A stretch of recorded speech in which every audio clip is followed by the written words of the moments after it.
I was getting ready to go to my mother-in-law's funeral when I got a surprising call. The person on the other end told me not to come and instead go back to my parents' house in the countryside. Confused but following orders, I went back home to the rural Midwest where I grew up. Later, my husband explained that his sister, Jessica, who he hadn't talked to in a long time, had shown up. Jessica's first words after hearing about our mother's death were about the inheritance she'd get. I couldn't believe she was thinking about money at a time like this. I decided to stand up for my mother-in-law's memory and confront Jessica. We argued a lot, and in the end, she ended up in jail. My name is Kristen, and I'm just a regular housewife. My husband, Charles, works at a company, and we're usually pretty happy together. I know a lot of women struggle with their in-laws after getting married, but I've been lucky. I had a great relationship with my mother-in-law, Charlotte. Kristen, what do you think of this cardigan? I needed it thinking it might suit you. For me? Thank you. It's adorable, and your knitting is really impressive. I'm glad you like it. The wind is getting chilly, so be careful not to catch a cold. Absolutely. Hey, if it's all right with you, could you teach me how to knit sometime? That's how it went.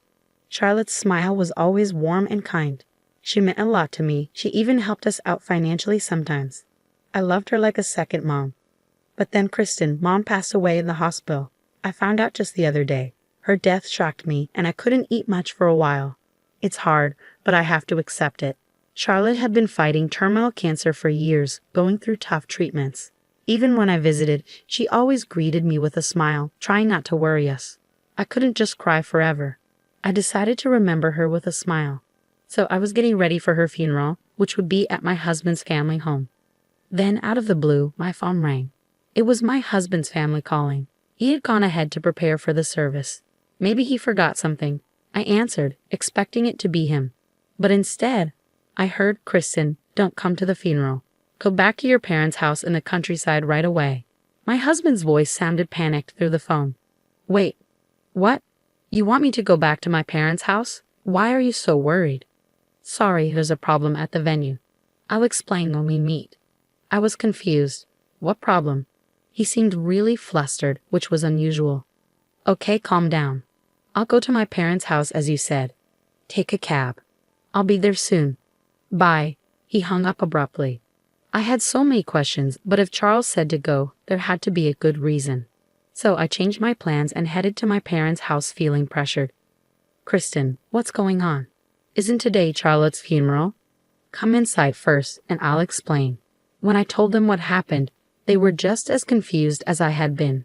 But we couldn't discuss much without Charles. We waited anxiously for him. About an hour later, he rushed in. Kristen, are you okay? I'm fine, but what happened to your hand? I noticed my husband's hand was wrapped in a bandage. He touched it with a pained expression and began to explain what had happened at his parents' house. Turns out, my husband has an older sister named Jessica, who's caused trouble for the family since she was young. She's had lots of problems with the police. Despite all this, his mom, Charlotte, never gave up on Jessica. She even took responsibility for Jessica's debts, believing she'd pay them back. But Jessica broke her promise and left home. That was the last they heard from her until the day of their mother's funeral. She showed up asking about her inheritance right after Charlotte passed away. My husband was furious. How could she ask about money at a time like this? He told Jessica she was cut off from the family long ago, and to Charlotte, her real daughter was me, not Jessica. What? Kristen? Who's that woman? It's ridiculous if she can inherit and the real daughter can't. Jessica's face turned red with rage upon hearing the truth. She grabbed my husband's phone and stormed out of the house, spewing hostile words. Apparently, she bit my husband during the confrontation, causing his injury. I quickly locked the phone remotely, but it seemed she might have figured out our address and seen Kristen's face in the contacts and photos. Oh my, I can't believe this. I was stunned to hear about my husband's sister for the first time, and it was shocking to know she was such a terrible person. I'm sorry for keeping this from you. It's a family issue. My husband apologized with a pained expression. We were trying to figure out what to do next, trying to comfort my distressed husband. Well, we should probably avoid our city home for a while, just to be safe, he suggested.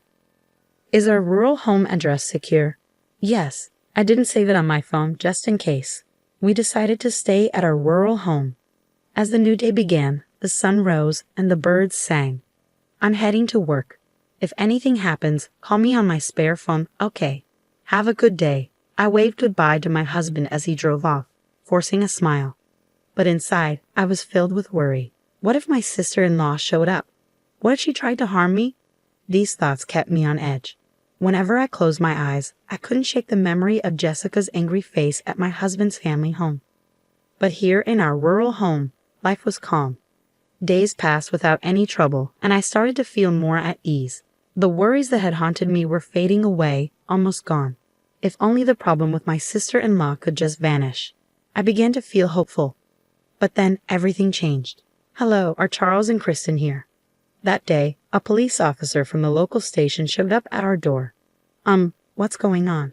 I asked nervously, sensing something bad. And unfortunately, I was right. Our city home had been broken into, and the police had just been called to the scene.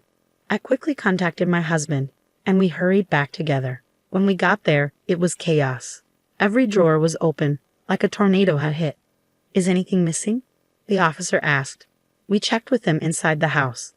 Thankfully, our important documents and valuables seemed untouched, but a few $100s were gone from our dresser.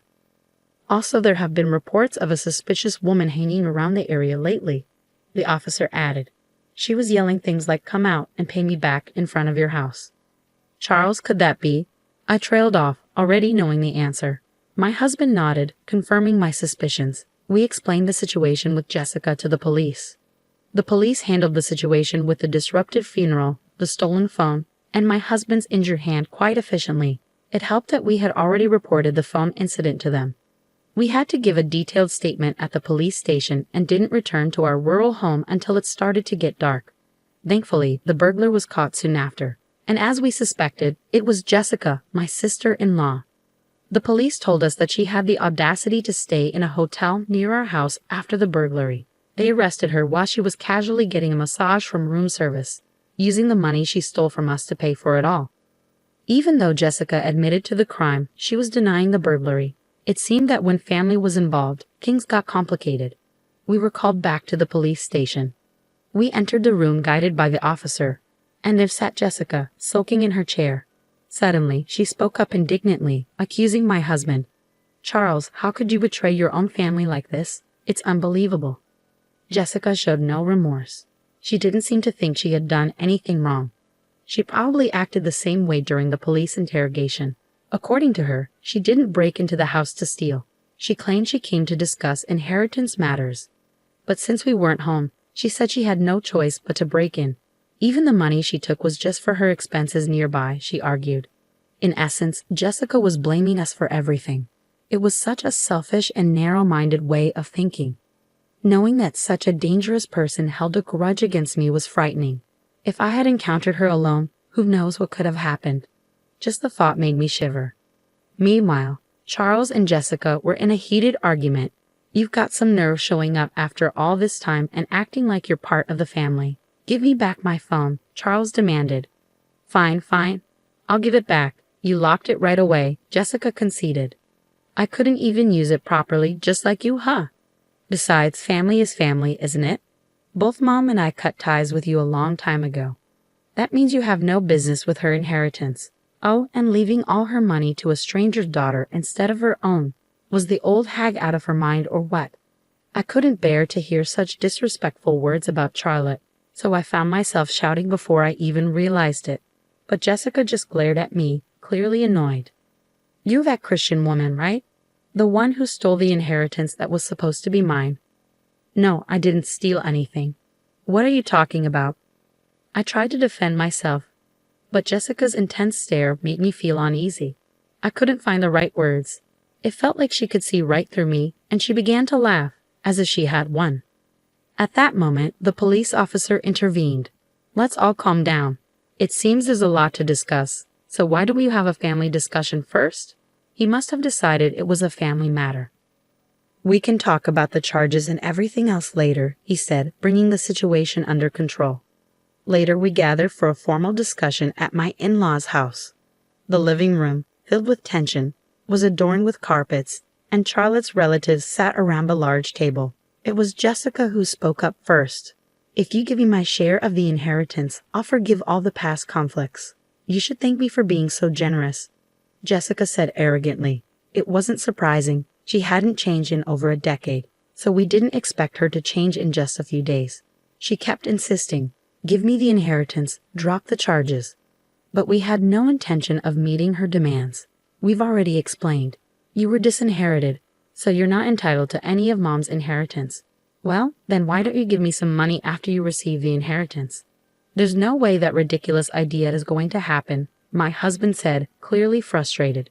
I tried to calm him down before addressing Jessica, trying my best to keep a level head. "Jessica, did you actually read all of Charlotte's will? There was a section about you as well. I'm only interested in the part about the inheritance. The rest is probably just her complaints against me." "No, Charlotte was worried about you. She felt regretful," I explained. "Well, then she should have given me the inheritance even more so," Jessica retorted with annoyance. I felt angry, but mostly just sad. She saw her own mother, Charlotte, as nothing more than a way to get money. "Charlotte didn't leave you any money because she knew it wouldn't change you," I said, not waiting for her response. "I won't let someone like you have any of Charlotte's money." "You're telling me you've got some nerve considering you're not even family." "I don't want to hear that from someone who abandoned their own family ties," I shot back. Jessica seemed taken aback for a moment, then her eyes narrowed, glaring at me intensely. It was a frightening look, but this time I didn't look away. "There's nothing more to discuss. Please leave now," I said firmly, meeting Jessica's intimidating gaze. Suddenly, Jessica lunged across the table at me, driven by rage or fear. But my husband and other family members quickly restrained her. 10 minutes later, the police arrived and escorted her out forcefully. Throughout the ordeal, Jessica continued hurling insults. But by the time she was placed in a patrol car, she seemed defeated, slumping her shoulders. Later, I learned that Jessica was sent to prison. Our report of the incident was officially accepted. It turned out that Jessica had significant debt from loan sharks, which explained her obsession with Charlotte's inheritance. Regardless, she was expected to have a miserable life behind bars. She just doesn't understand unconditional love. She made her choices, and now she has to face the consequences. We reflected on the recent events in our home, which was finally back to normal after a long time. As my husband lit incense in front of my mother-in-law's portrait, he remarked, "I was surprised to see you stand up so bravely, Kristen." Well, that's because I read mother-in-law's will again. The truth is, I revisited my mother-in-law's will the day before I spoke with my sister-in-law. I hadn't had the chance to read it thoroughly before. The will was like a heartfelt letter from Charlotte, filled with her deep emotions. Every word touched my heart. Charlotte had always cared deeply for her family. She held no grudges and only wished for our happiness as a couple. She would have done anything for her real daughter. Holding my cardigan close, tears welled up as I thought about my mother-in-law. Seeing me upset, my husband tried to cheer me up. "Kristen, can you teach me how to knit too?" "Of course, I'll teach you the knitting technique Charlotte used," I said, wiping away my tears with a smile. "We'll cherish her memory and use her inheritance well." From that moment on, I promised myself to live a happy life, honoring Charlotte's memory.